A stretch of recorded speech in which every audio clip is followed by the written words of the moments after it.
Seems like in past years you may have had more of your team completely together at the beginning of preseason.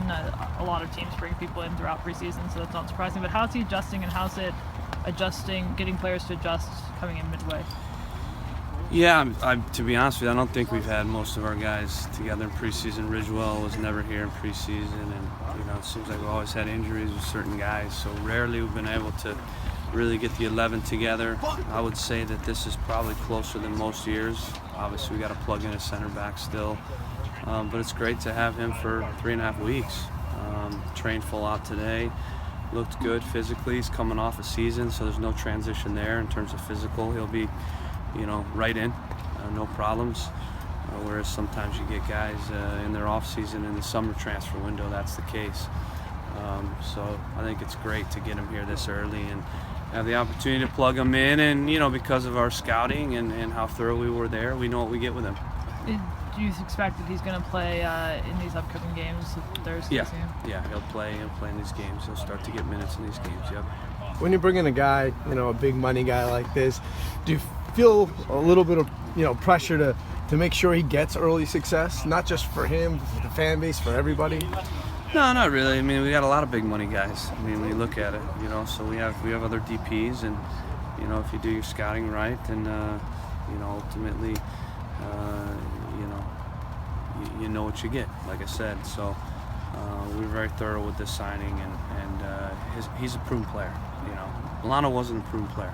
I think that's important. He was more of a younger guy that needed time to develop, and this guy's proven. He's proven it. He's 28 years old. And you know what you get with him, and you look at the goals he's scored and what he's produced and all that. So there's a little bit different type of signing, than the past one. He's proven in Argentina that he can score goals, and because he's been out of the country. He speaks more English than you think, so he understands every word I say. That's huge, but he's more traveled, he's more proven, so I think the transition will be much different than some of the other younger players that we've signed. How much does it help that he's played with Valeri and they have a relationship? Yeah, that helps. I mean, never hurts having little partnerships, chemistry. They know each other. There's an automatic respect, I think, in the locker room because of that, and because of the career he's had as well. That helps in the locker room. Helps on the pitch as well, the understanding. They've won a championship together, so that's good. There'll be a built-in trust, so that helps. How do you feel? How excited do you feel about this, at least front six you seem to have together, and you plugged in the guys that you wanted to plug in? Yeah, it's great. Obviously we said it all off season. We were going to sign a 6. Guzman, is exactly like we thought he'd be. Again, going back to recruitment, watched him live, saw him. A bunch of games, you know what you get, so there's no surprise, and you're seeing exactly what we thought we'd get out of him as a true 6, and knew we wanted to sign a winger, and in Blanco, same thing.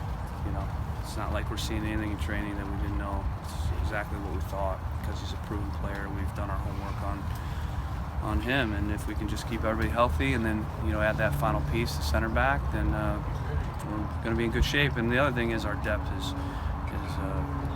way better than it was last year, so that helps. And we know when we rotate or if we lose guys to international duty and injuries, that we're covered. And we don't take a step down or 2 steps down with the next guy that goes in. So I think things are on track right now. Just need a few more dominoes to fall, and we'll be in good shape to start the year. Where do you guys feel like you're in the process of getting that center back? Obviously, this injury wasn't expected, and Yeah, we always have a bullet in the barrel in every position because you have to be prepared for injuries, and we've got targets and options and already in discussions right now, to try to pull the trigger. Hoping the next week or so we get a guy in because preseason's closing quick and we need time to integrate that player. So for me, I'm sleeping pretty soundly. That's the one thing that maybe is waking me up at night. Is just making sure we get that center back here at enough time to plug him in and get him ready for that first game. And we know we have some other options, but with Roy Miller coming in 2 days before preseason, he's not really an option. Lawrence Olam's more of a holding mid, although we know he can play center back, so we'll probably look at him a little bit in these games. And Renico, he's making progress, but he's never played a first team game, and you'd hate to throw him in the deep end there in that very first game of the year. That wouldn't be, it'd probably be a bit soon for him. And you had 3 trialists down in Arizona. Are any of them still with the team? Freddie Du's not. Jamar is, yeah. Yeah, he was out in training today. And Ryan Johnson, he will be around, yes. But he's not trialing anymore. He'll be training, perhaps.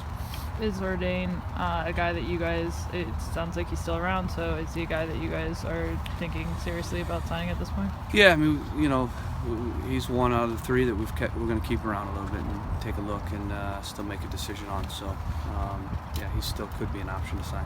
Does that mean Freddie Adu, that's kind of done? No, Freddie's no longer with us, and we got 2 weeks, and we were upfront and honest with him about where we're at. When you just more than anything, you look at the depth. There's just not going to be a spot. And the same with Ryan. There's just not going to be a spot, right? When you look at in the number 9, when you look at Adi and you look at Maddox and you look at even Jack Mack and you look at then the 2 young guys, Jeremy and Augie's not on the roster, but we're really excited about him.